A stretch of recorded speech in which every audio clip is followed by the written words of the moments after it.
اللہ تعالیٰ نے نبی پاک صلی اللہ علیہ وسلم کی ذات کو محبت کی آماجگاہ بنایا ہے، اور سب سے امیر آدمی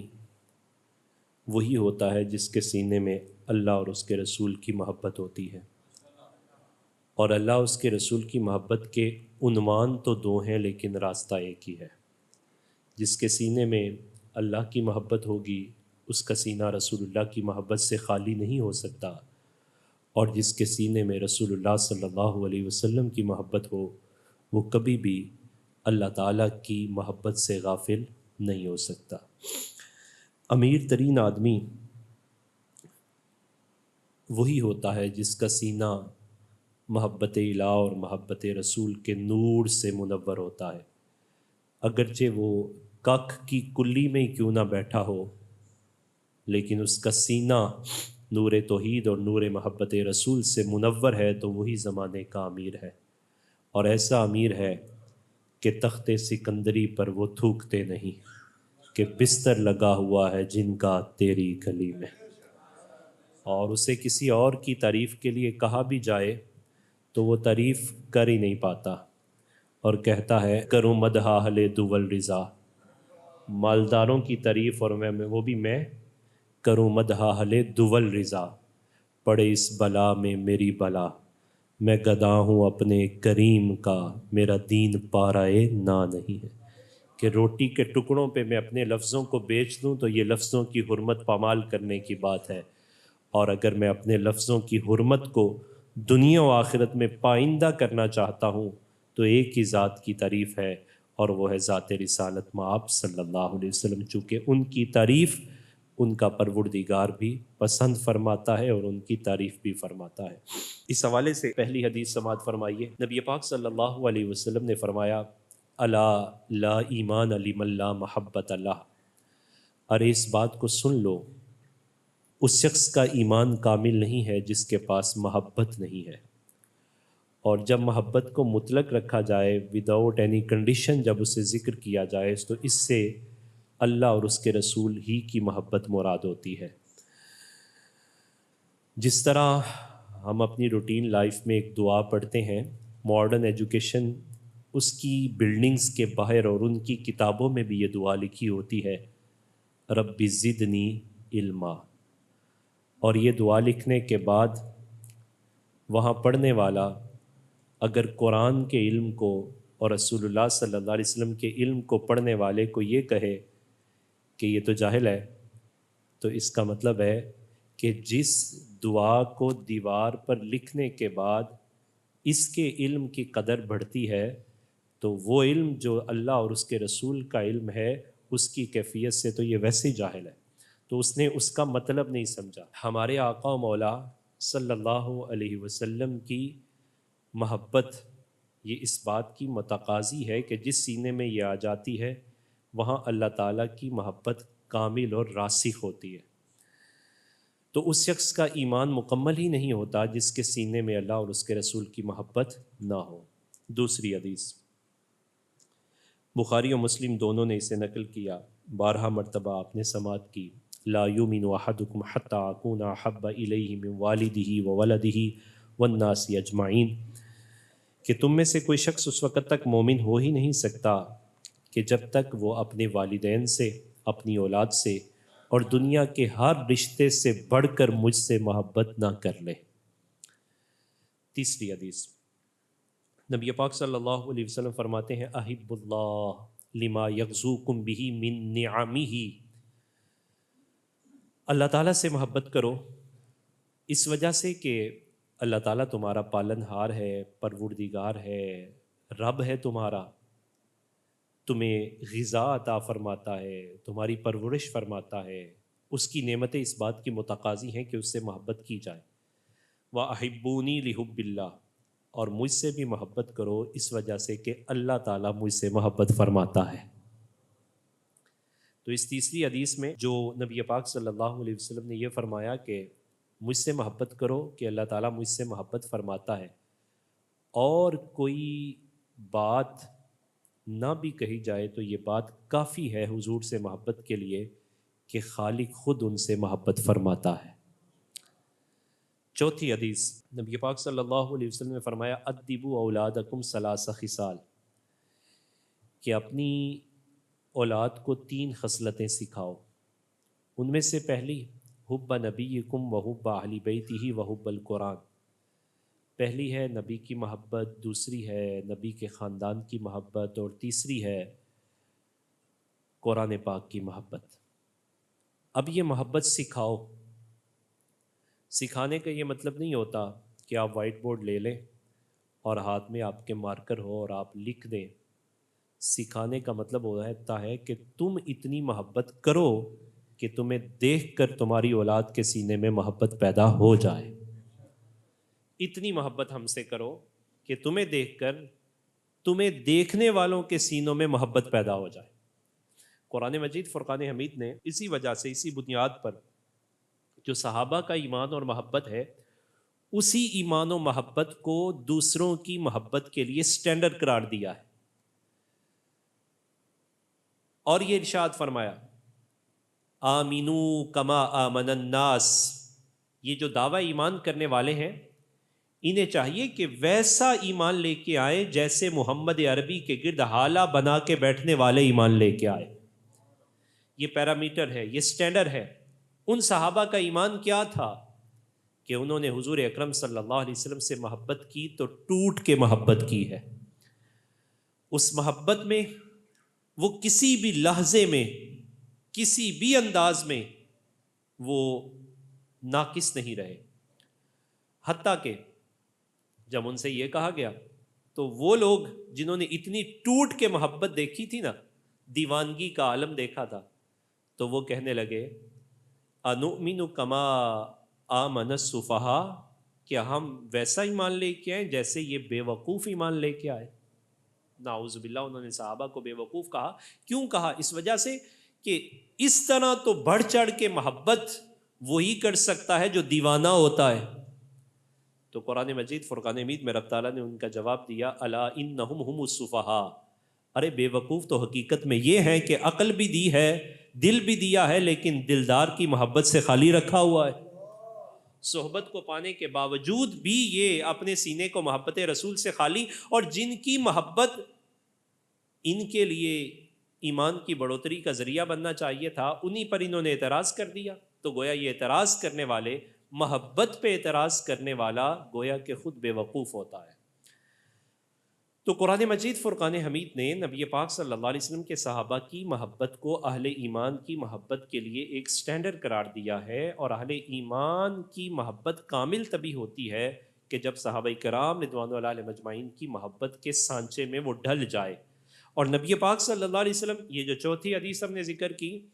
کہ نبی پاک صلی اللہ علیہ وسلم کا یہ فرمانا کہ ادبوا اولادکم ثلاث خصال، کہ 3 خصلتیں سکھاؤ. تو سکھانے کا مطلب یہی ہے کہ ٹوٹ کے پیار کرو، کر کے دکھاؤ، تاکہ تمہیں دیکھ کر دیکھنے والے بھی ہم سے پیار کرنا شروع کر دیں. اسی وجہ سے جب نبی پاک صلی اللہ علیہ وسلم کا اسم گرامی لیا جاتا ہے تو رسول اللہ صلی اللہ علیہ وسلم نے اس کا ادب یوں سکھایا،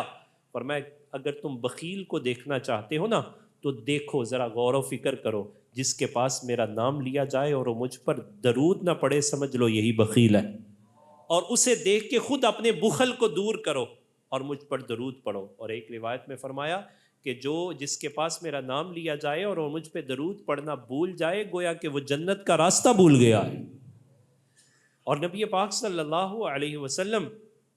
آپ سے پھر صحابہ کرام رضوان اللہ علیہ مجمعین نے پیار کیا تو انداز ایسا جداگانہ ہے. آج بھی عشاق کا مصطفیٰ کریم علیہ الصلوۃ والسلام کی محبت کا انداز یہی ہوتا ہے کہ جب نام نامی اس میں گرامی آتا ہے، کبھی انگوٹھے کے چوم کے آنکھوں سے لگا لیتے ہیں اور کہتے ہیں قرۃ عینی بک یا رسول اللہ، کبھی سینے پہ ہاتھ رکھ لیتے ہیں، کبھی اپنے سر کو جھکا لیتے ہیں، کبھی نبی پاک صلی اللہ علیہ وسلم کا ذکر ہوتا ہے تو ان کی آنکھوں سے آنسو جاری ہو جاتے ہیں. جب نبی پاک صلی اللہ علیہ وسلم کا ذکر ہوتا ہے تو اس ذکر پر جو کیفیت طاری ہوتی ہے، اس کیفیت کو ٹرانسفر کیا جاتا ہے. یہ ٹرانسفارمیشن ہے، یہ وہ انقلاب ہے جو صحابہ کرام رضوان اللہ علیہ مجمعین نے اپنی نئی نسل کی طرف منتقل کیا نبی پاک صلی اللہ علیہ وسلم کی محبت کا. اسی کیفیت میں امام قرطبی علیہ رحمہ کی طرف چلتے ہیں، جنہوں نے سورہ نساء کی آیت نمبر 69 اور 70 کے تحت ایک آیہ مبارکہ کا شان نزول لکھا کہ نبی پاک صلی اللہ علیہ وسلم کی محبت وہ اہل ایمان کے لیے ایمان کو پرکھنے کا معیار بھی ہے، اور پھر یہ محبت، اس کا اظہار یہ کیسے ہوتا ہے، ٹرانسفر کیسے ہوتی ہے، اور پھر محبت کا تقاضا کیا ہوتا ہے۔ امام قرطبی علیہ رحمہ آپ لکھتے ہیں کہ نبی پاک صلی اللہ علیہ وسلم کے ایک صحابی ہیں جن کا نام ثوبان ہے، انہا نزلت فی ثوبان مولا رسول اللہ صلی اللہ علیہ وسلم وکان شدید الحب لہ قلیل الصبر عنہ، کہ یہ ثوبان نبی پاک صلی اللہ علیہ وسلم سے ٹوٹ کر پیار کرتے تھے، بہت زیادہ پیار کرتے تھے۔ قلیل الصبر عنہ، اتنا پیار تھا کہ حضور علیہ الصلوۃ والسلام کو دیکھے بنا ان کو چین ہی نہیں آتا تھا، اس پر یہ صبر نہیں کر پاتے تھے۔ اور ویسے بھی پیار تو کرنا چاہیے، محبت ایسی جگہ پہ کرنی چاہیے کہ جہاں انسان بے صبرا ہو جائے، اور وہ محبت کرنے کی جا نبی پاک صلی اللہ علیہ وسلم کی ذات ہے۔ باقی جہاں بھی محبت کریں گے تو کوئی عیب ہوگا۔ آج تو کسی عیب دار سے بھی کوئی محبت کرے تو اسے عیب نہیں نظر آتا۔ ہمیں تو اس محبوب سے محبت کرنے کا درس دیا گیا ہے جن میں رب نے عیب رکھا ہی نہیں ہے۔ حضرت احسان نے بہت خوبصورت بات کی تھی، کہنے لگے وَأَحْسَنُ مِنْكَ لَمْ تَرَ قَطُّ عَيْنِي وَأَجْمَلُ مِنْكَ لَمْ تَلِدِ النِّسَاءُ خُلِقْتَ مُبَرَّأً مِنْ كُلِّ عَيْبٍ كَأَنَّكَ قَدْ خُلِقْتَ كَمَا تَشَاءُ۔ اے محبوب، آپ جیسا حسین کسی آنکھ نے دیکھا ہی نہیں ہے، دیکھتا بھی کوئی کیسے، آپ جیسا حسین تو کسی ماں نے جنا ہی نہیں ہے۔ اور پھر ان کی خلقت اولی کی بات کی اور بعثت کی بات بھی کی، کہا خلقت مبرأ من کل عیب، اللہ تعالیٰ نے ہر عیب سے آپ کو مبرہ پیدا فرمایا ہے، یوں لگتا ہے جیسے آپ چاہتے تھے ویسے ہی آپ کو بنایا ہے۔ تو نبی پاک صلی اللہ علیہ وسلم سے محبت اس انداز سے کہ اللہ تعالیٰ نے ان کو ہر عیب سے پاک اور مبرہ فرمایا ہے۔ بھئی جس عیب دار سے محبت ہو جائے اس میں عیب نظر نہیں آتا، تو جس بے عیب سے محبت ہو اگر وہاں کوئی عیب نکالے تو پھر اس کی محبت ناقص ہے۔ نبی پاک صلی اللہ علیہ وسلم نے اسی تناظر میں ارشاد فرمایا ثلاثن، تین لوگ ایسے ہیں کہ من کن فیہ وجد حلاوت الایمان، تین چیزیں ایسی ہیں کہ اگر وہ تمہارے اندر پائی جائیں تو پھر تمہیں معلوم ہوگا ایمان کی حلاوت کیا ہے، ایمان کا ٹیسٹ کیا ہے، ورنہ تو تم ٹیسٹ لیس ہو۔ عرض کیا گیا حضور وہ کیا ہے؟ پہلی بات فرمائی ان یکون اللہ ورسولہ احب الیہ مما سواہما، یہ کہ اللہ اور اس کا رسول ان کے علاوہ ہر چیز سے زیادہ ان کا محبوب ہو، اور محبت بھی ایسی کہ جس محبت پر کسی قسم کا وہ کوئی کمپرومائز کرنے کے لیے بھی تیار نہ ہو، اور اس محبت میں وہ کسی قسم کے اعتراض کو بھی کسی انداز سے قبول کرنے والا نہ ہو۔ یہ حضرت ثوبان رضی اللہ تعالیٰ عنہ اتنی محبت نبی پاک صلی اللہ علیہ وسلم سے کرتے ہیں کہ اس محبت پر انہیں صبر نہیں آتا، حضور کو بن دیکھے نبی پاک صلی اللہ علیہ وسلم کو یہ تڑپ جاتے ہیں، بلکہ نہ دیکھنے کا خیال بھی تڑپا دیتا ہے۔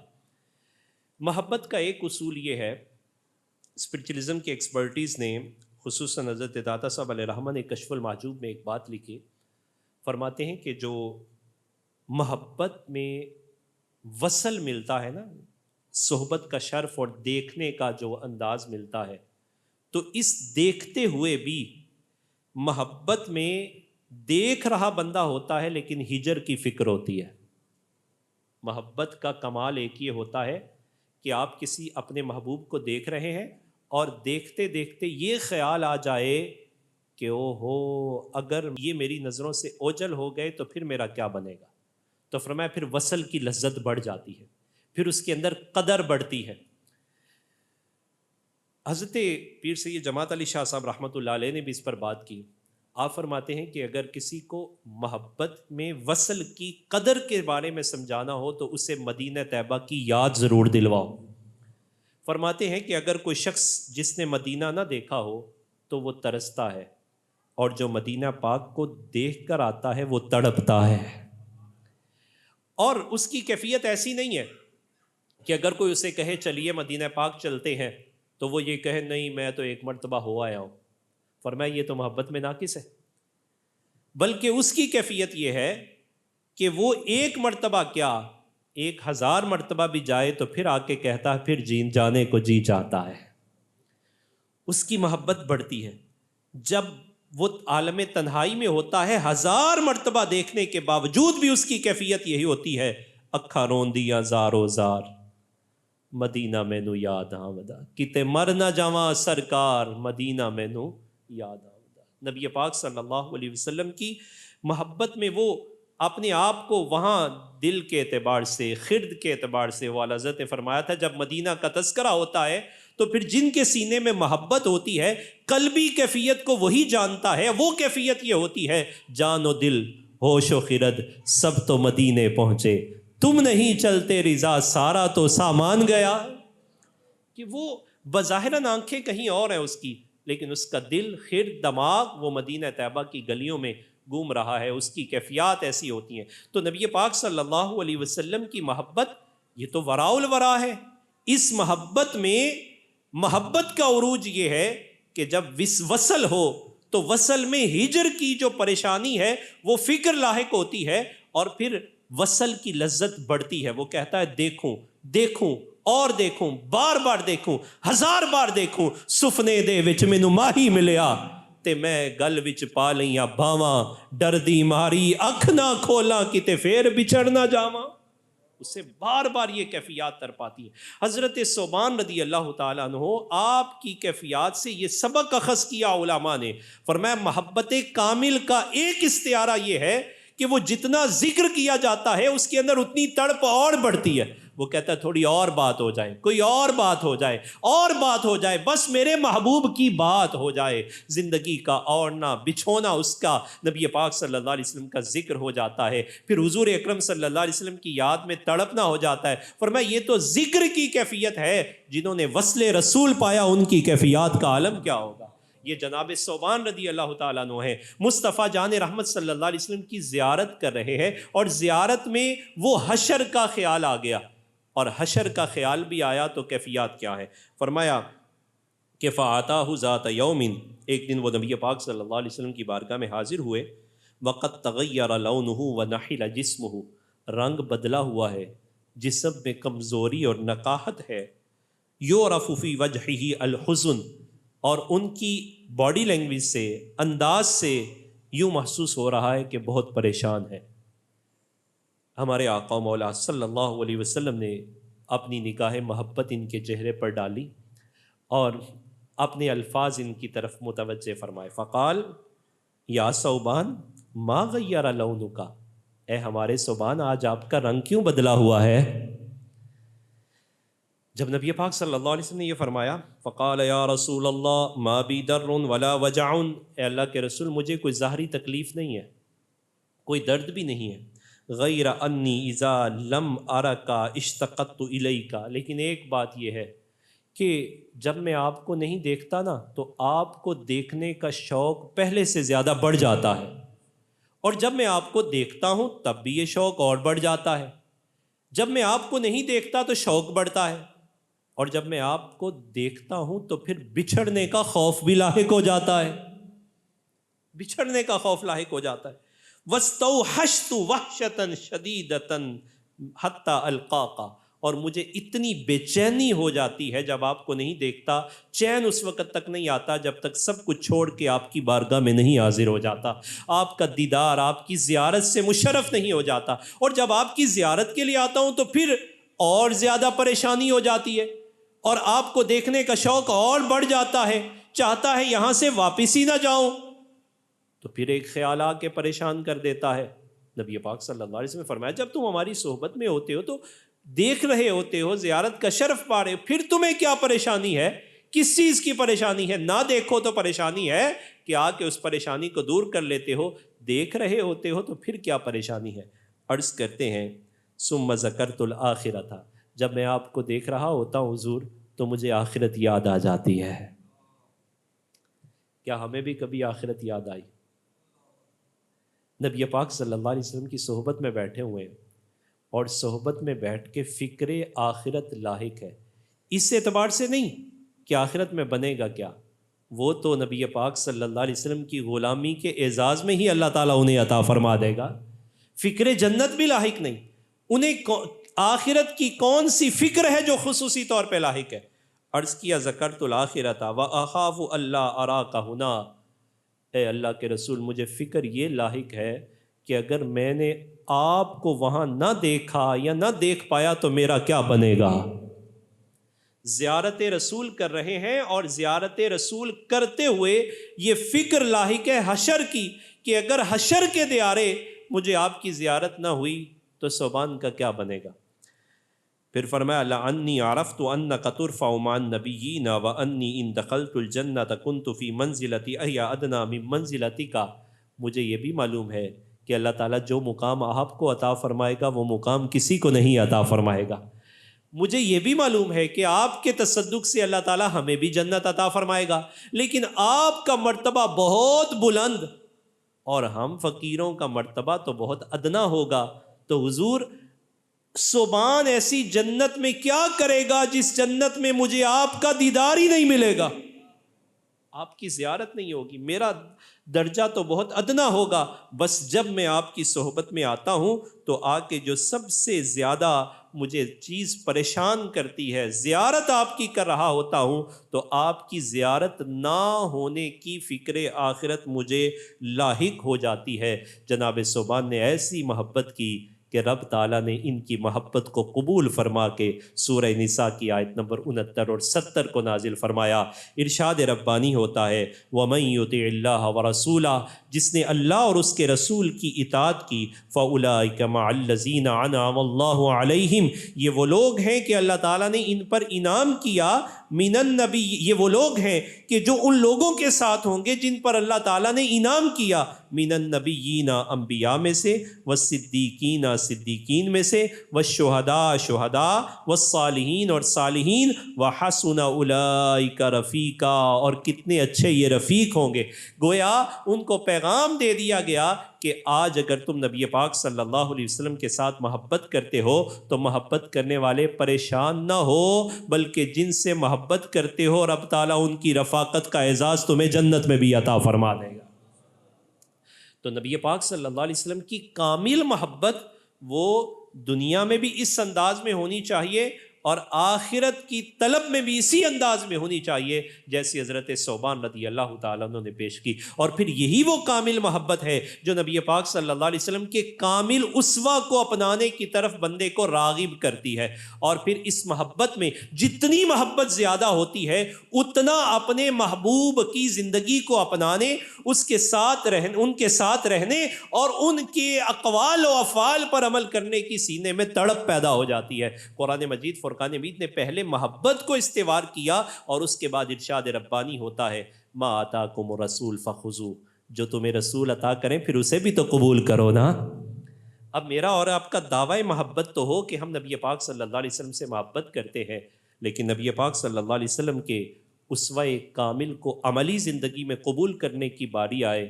تو پھر ہم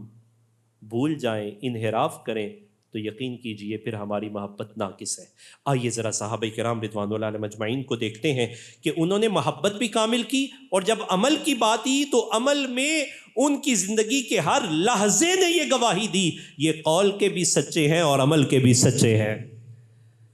نبی پاک صلی اللہ علیہ وسلم کی بارگاہ میں ایک صحابی حاضر ہوتے ہیں اور حضرت عبداللہ بن عباس رضی اللہ تعالیٰ عنہ سے روایت کرتے ہیں، امام صحیح مسلم نے اسے کتاب اللباس والزینہ باب تحریم خاتم الذہب علی الرجال اس باب کے تحت نقل کیا، ان رجلا اتى النبی صلی اللہ علیہ وسلم وفی یدہ خاتم من ذہب، کہ ایک شخص نبی پاک صلی اللہ علیہ وسلم کی بارگاہ میں حاضر ہوا اور اس کے ہاتھ میں سونے کی ایک انگوٹھی تھی۔ فجعل النبی صلی اللہ علیہ وسلم یلوی فی یدہ، تو نبی پاک صلی اللہ علیہ وسلم نے اس کے ہاتھ سے خود اس انگوٹھی کو نکالا، ثم طرحہ، پھر نبی پاک صلی اللہ علیہ وسلم نے اسے دور پھینک دیا۔ فقال یعمد احدکم الی جمرۃ من نار، کیا تم میں سے کوئی آگ کا انگارہ اپنے ہاتھ میں لینا چاہتا ہے؟ یعنی اس سونے کی انگوٹھی کو آگ کے انگارے سے تعبیر کیا، اور ساتھ ہی یہ پیغام بھی دے دیا کہ یہ سونے کی انگوٹھی نہیں ہے، اس کی حرمت چونکہ اب آ گئی، اب حرمت کے بعد یہ ایسے ہی ہے جیسے ہاتھ میں آگ کا انگارہ ہے۔ اتنی بات ہوئی تو فَيَجْعَلُهَا فِي يَدِهِ، پھر نبی پاک صلی اللہ علیہ وسلم نے ان کے ہاتھ سے وہ چیز بھی لے لی، اور لینے کے بعد پھینکی، اور پھینکنے کے بعد یہ فرمایا، اور فرمانے کے بعد نبی پاک صلی اللہ علیہ وسلم وہاں سے تشریف لے گئے۔ فقیل للرجل بعد ما ذهب رسول اللہ صلی اللہ علیہ وسلم، جب نبی پاک صلی اللہ علیہ وسلم وہاں سے چلے گئے تو لوگوں میں سے ایک شخص اس سے مخاطب ہوا اور انہیں کہنے لگا کہ خذ خاتمک فانتفع بہ، آپ جائیے اور اپنی انگوٹھی کو اٹھا لیں، اور اٹھا کے اس سے کوئی بیچ کر نفع حاصل کر لیجئے گا۔ اتنی بات سننا تھی کہ یہ صحابی جلال میں آ گئے، کہنے لگے لا واللہ لا آخذہ ابدا فقد طرحہ رسول اللہ صلی اللہ علیہ وسلم، اللہ کی قسم میں اسے کبھی نہیں اٹھاؤں گا، تم تو انگوٹھی کی بات کرتے ہو، میری زندگی کا سارا سرمایہ بھی ہوتا تو نہ اٹھاتا جسے رسول اللہ نے پھینک دیا، جسے نبی پاک صلی اللہ علیہ وسلم نے پھینک دیا۔ قرآن مجید فرقان حمید نے اسی پہلو کی طرف تو توجہ دلائی، ما آتاکم الرسول فخذوہ وما نہاکم عنہ فانتہوا، جو رسول تمہیں عطا کریں اسے لے لو، اور جس سے تمہیں روک دیں اسے رک جاؤ۔ فاتقوا اللہ واتقوا اللہ، اللہ تعالیٰ سے ڈرو، ان اللہ شدید العقاب، بے شک اللہ تعالیٰ سخت پکڑ فرمانے والا ہے۔ آج کے انسان کا مسئلہ کیا ہے کہ وہ پرسنل فریڈم اور انڈیویجول چوائس کے نام پر اطاعت سے نکلنا چاہتا ہے، مگر قرآن کہتا ہے جو رسول نے دے دیا ہے اسے ہی لینا ہے، اور جس سے روکا ہے رک جو۔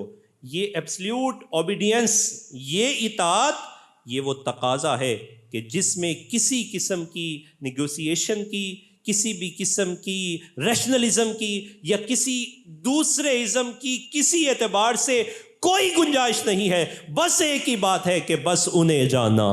انہیں مانا، نہ رکھا غیر سے کام۔ للہ الحمد میں دنیا سے مسلمان گیا کہ جاتے ہوئے بھی اس کے ہاتھ میں یہ دامن اتنی مضبوطی سے ہو کہ میں نے زندگی گزاری تھی تو اسوہ رسول کے سانچے میں ڈل کر آپ جا رہا ہوں تو غلامی رسول کا عظیم اعزاز لے کر دنیا سے جا رہا ہوں۔ نبی پاک صلی اللہ علیہ وسلم کی